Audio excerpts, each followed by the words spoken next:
just feel like I'm living proof of that passage. That I never be doing what I'm doing today. And almost 20 years ago, when I sat in that pastor's office and told me job and no longer had a home to live in, and the anger began to live in me, and with God, I was so hurt. There was one elder on that team who said, this is, and he and his wife met with us often. And he and his wife would call us just to, right?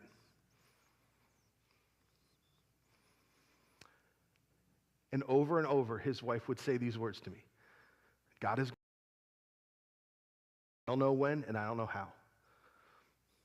And you know you're really angry when you go, I don't even want to hear that. And so for us, our Kiss the Wave moment was when we discovered this ministry called Standing Stone. And they were one of the first couples we called and said, hey, God is using this. And so for the past 4 years, I have been learning how to kiss the wave. God, if you want to use us to meet with pastors who are hurting, to meet with pastors who once sat in, who don't, like, we did not have anyone to talk to. We did not have anyone to help us process the anger. We be for other pastors what we needed. It's our Kiss the Wave moment. Be here today and to share that with you, to say thank you in advance for the offering that you're about to take. I need you to know that it's thank you. It's the countless youth pastors that we meet with completely free. There's not a transaction between us and a pastor who's hurting, who needs to be coached, who just needs to be cared for. We don't charge anything. It's because of faithful churches and people just like you that allow us to sit in those seats with those. One last story, because it's so similar to my story. I got a call from a friend who said, hey, have you seen, people ask us all the time, how do you find these youth pastors? How do you find these pastors who are hurting? And one of the things is that there are referrals, and sometimes people find us, but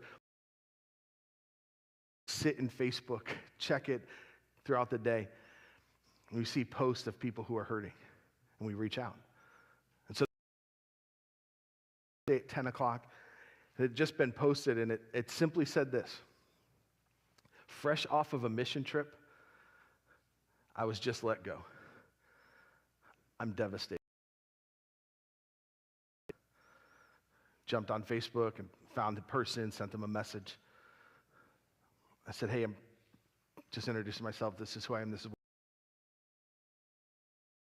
I need someone to talk to. And he said, I probably would like that, but I can't right now. And I said, right. God's going to use this. I get it. You don't want to talk right now. And I said,